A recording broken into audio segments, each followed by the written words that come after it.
13-year-old Mike was able to quickly identify his supposed missing father, even though he had only seen him in photographs.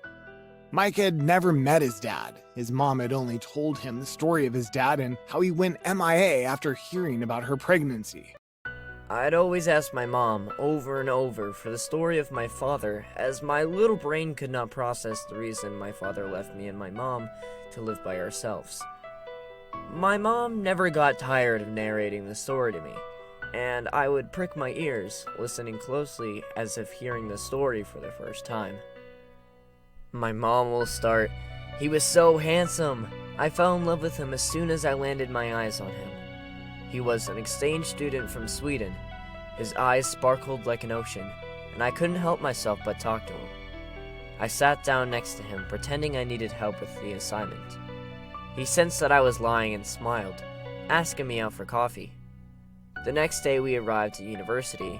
With our hands held, I felt like no one loved each other as we did. Those few weeks spent with him felt like heaven. All my worries would disappear when I was in his arms. We had decided that we would keep a distant relationship when we returned home, and eventually he would move here with me. It was just a week before his flight when I found out I was pregnant with you. My hands trembled from the fear of him rejecting me, but as I told him the news, his face lit up with happiness.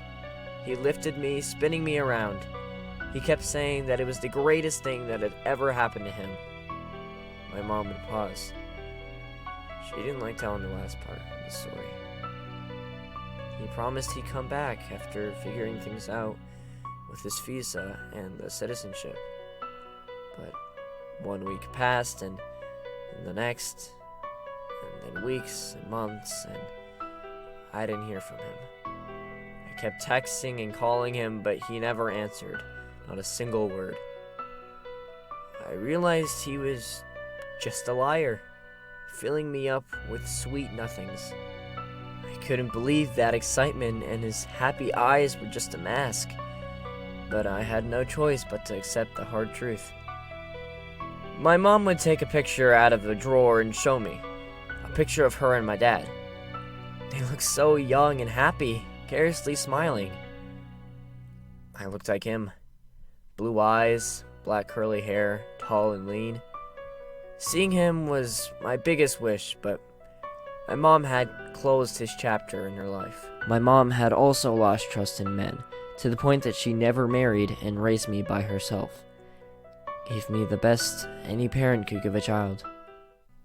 I loved her and always thought she was the best mother, but somehow I always had a feeling of something missing, as if our family wasn't complete.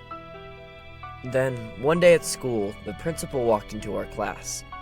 Everyone curiously looked at the door where a stranger stood. "This is Mr. David Kent. He is your new math teacher," the principal said. Mr. David smiled and stood in front of us, politely greeting the students. As I saw him in the bright light, I gasped from shock. He looked just like my father, older but almost like a clone. I couldn't believe my eyes, and I rubbed them as if I was trying to wake myself up from a dream. Mr. David stood right before me, smiling just like my dad smiled in the picture. I couldn't sleep last night, trying to come up with a plan to get to know him. I couldn't get myself to tell Mom, and I couldn't ask Mr. David. All I could do was to come up with a plan to make them meet, but I had to have a reason to make it happen. A week passed, and I saw Mr. David every day, becoming more and more certain that he was my lost father. The plan formed in my mind, and one afternoon, I stayed in class when every student had left. "Mr. David, can I ask you something?" I said to him. "Of course, Mike, you can," he said. "I'm a little behind in math," I lied. "Could you give me a few private lessons, just to catch up?" "I would have to talk to your parents first," he said, what I wanted to hear. "Of course," I replied. "You can visit tonight and talk to my mother." I gave him the address and ran back home, my heart racing uncontrollably. I impatiently waited for the evening, pacing up and down. Finally, as the time neared 7 p.m., we heard the sound of the doorbell ringing. My mom asked as I ran to open the door. "The math teacher I talked to you about," I said, and opened the door. Mr. David politely shook my hand before I welcomed him into the living room. My mom jumped from the chair and froze on her feet. "Who? What?" She couldn't find the right words. "Hello?" Mr. David looked around, confused. I turned to him, almost shaking him from excitement. "Mr. David, don't you remember my mom?" I couldn't control my voice. "You studied together at Yale University." My mom fell on the chair, her eyes fixed on Mr. David. "Yale?" Mr. David asked, perplexed. "I graduated from university in Sweden." "What?" My mom finally spoke. "Don't you really remember me, Alex?" David watched her for a while and then shook his head, slightly smiling. "I get it now," he said. "You mistook me for my brother. I'm David. Alex was my younger brother." We looked at him, bewildered as I offered him to sit. Mr. David sat in the armchair inside.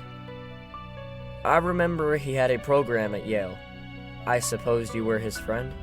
he told my mom, who wordlessly nodded. "Alex, my poor brother died in a car accident. He had just returned to Sweden, coming from America, and took a taxi home.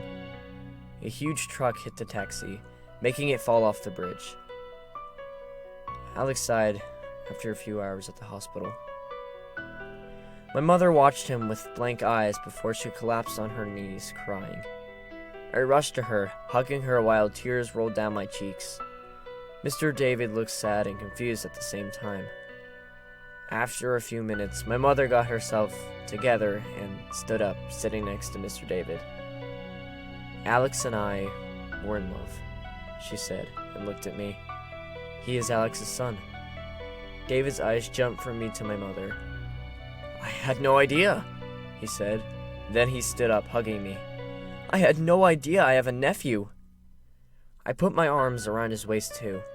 My face was still wet from crying, and my heart was heavy with the thought that I would never be able to see my father. But hope sparked in my heart. I had lost my father, but gained something in return. My uncle, whom I would never love less. Feel free to share my story, and please subscribe to watch more videos like this.